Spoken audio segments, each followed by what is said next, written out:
Okay, market update, January 2023. This is for January. It's February now. Just got the numbers.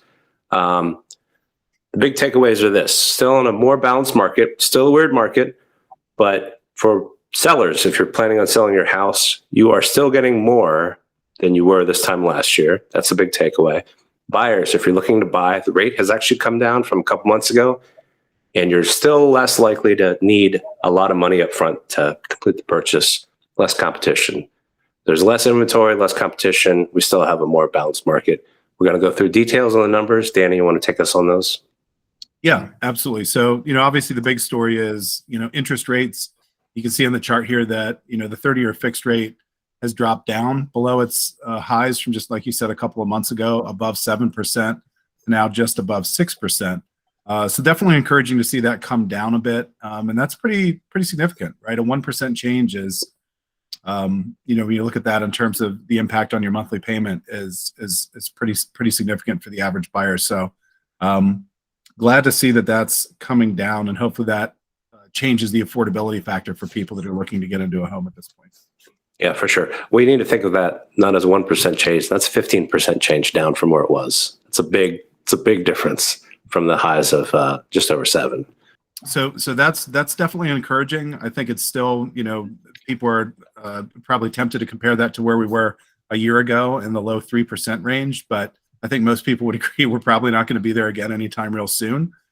Getting back to something stable is important for the market. And then obviously, the closer we can be getting to 6%, 5%, et cetera, it just changes that, again, affordability calculation for people in terms of the monthly payments. So glad to see that that's trending in the right direction. In terms of homes sold, this initially looked a little scary to me when I looked at just kind of the volume change month over month. We're down 27% in terms of total homes that were sold in January compared to December, and actually down 23% year over year if you look at last January. But, on this chart, I left the December 21 number in there as well because I wanted people to see just how big the drop-off was then from that December to that January. Went from 2,600 homes basically to just over 1,600 in a month. I mean, that's a seasonality thing, right? We all know that everything kind of closes up shop for the holidays, and I think that makes sense. People are less interested in moving at that time of year anyway for a lot of other reasons. So when you actually swing your focus back over to the right side of this chart and look at the change from this past December to this January, it doesn't look quite as dramatic. We still, when we look at current inventory, there's almost 1,700 houses that are active today in this market. That's a supply of just 1.3 months. So I think that's probably one of the bigger things that leads us to believe that this is still technically a seller's market, even though things have gotten much better for buyers. In January, these are closings for January. So you have to think through who went into contract in December or came on the market in December or January or early January. That's the height of holiday season, and it's probably the lowest point in house shopping.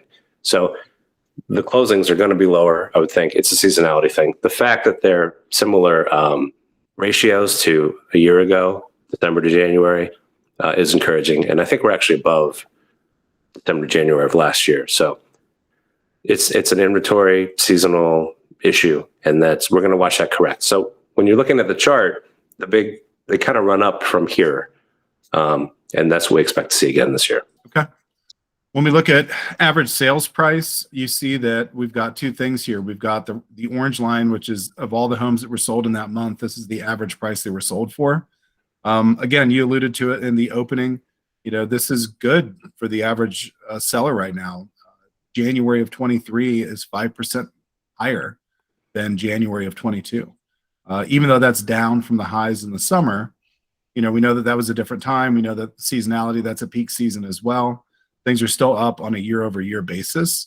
One other note here is, that average of the original list price for those homes that were sold, you see is still lagging. I think that's always going to be a lagging indicator of what's actually happening in the market in terms of, what people are actually willing to pay.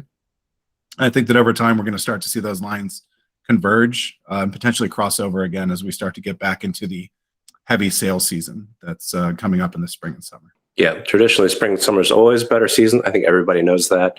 It's just easier to move when it's warmer out and you don't have to take kids out of school in the summer. So that's always going to be a much busier time and more demand, more buyers out, more sellers coming on the market. So we'll see all those numbers come up. Think about the people that are coming on the market in December and January. These are like almost necessity situations most of the time. So the people, especially in a lower inventory, higher interest rate environment, the people that are being more picky about when to sell, more conscious of timing, that's going to happen later in the year.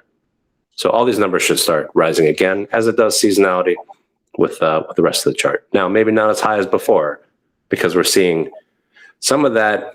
The orange line is the indicator, right? The Fed started raising rates in the spring there.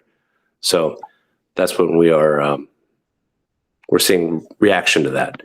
That's probably not going to happen this year, but we'll see how it goes.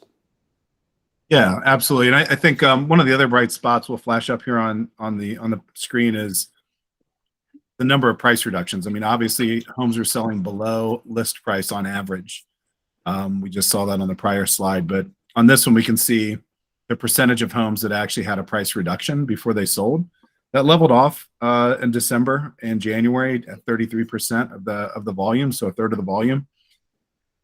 And you can see that's pretty notable. I mean, look where things started way back when things were ultra hot. I mean, we were down with just 6% of homes sold had a price reduction. This has been a very steep climb.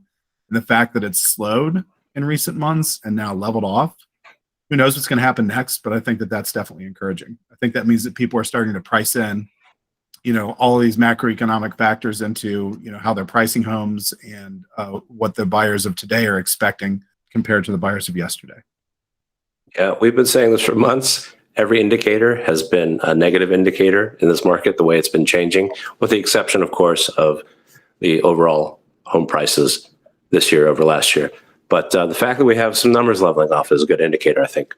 And that's what we would expect to see right before we start to turn back up. So we'll see. We'll continue to track. And I think that's a positive that something leveled off.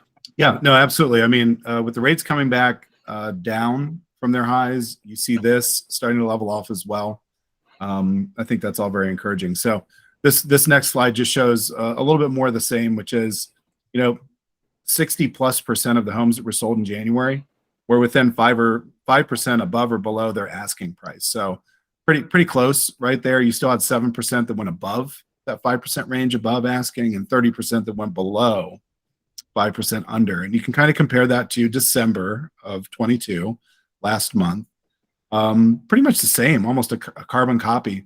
Compared to January of the previous year, though, you can see that, the percent up significantly above or significantly below were a lot more balanced, right? So definitely a different market at this point, but again, most homes are still selling pretty close to the asking price.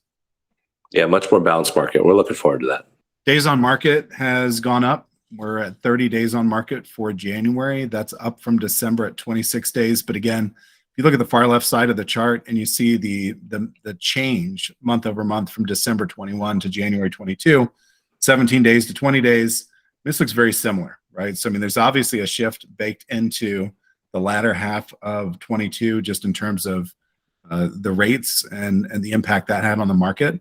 But now I think what we're seeing is all that's kind of baked in, and we're seeing just kind of normal seasonality here. We'd expect that starts to turn around in the coming months as things start to heat up again. Yeah, and the 30 days, that's a pretty low number still, because you have to keep in mind that's the average. So the third of homes that had to do price reductions, that was within that 30-day period. Typically, those are longer than that.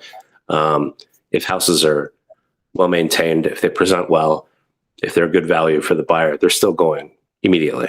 So that's another reason why we're calling this seller's market still. I know it's more balanced, but it's less likely as a buyer. So let's switch to the buyer side. It's less likely that you have to run out the hour that it lists and put an offer in that night.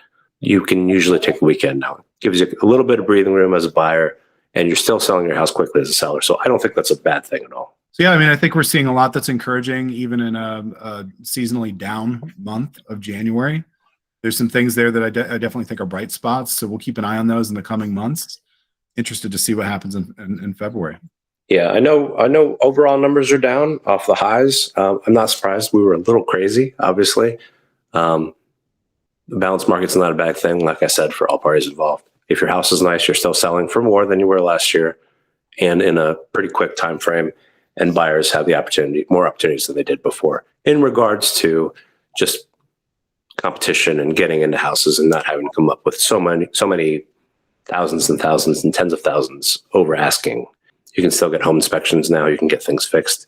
It's more reflective of how I feel housing market should be. If a house needs some repairs, it should be worth less. That makes sense to me. Or those repairs get taken care of. So we'll see. Obviously, this is the low point of the year typically. We expect this to ramp up, but for now, we'll just keep posted. I appreciate all the work, Danny. That's a big deal. Yep, glad to do it. Look forward to seeing you again next month. That's the cut. You look for the weird arm movements, and that's how you know where to stop.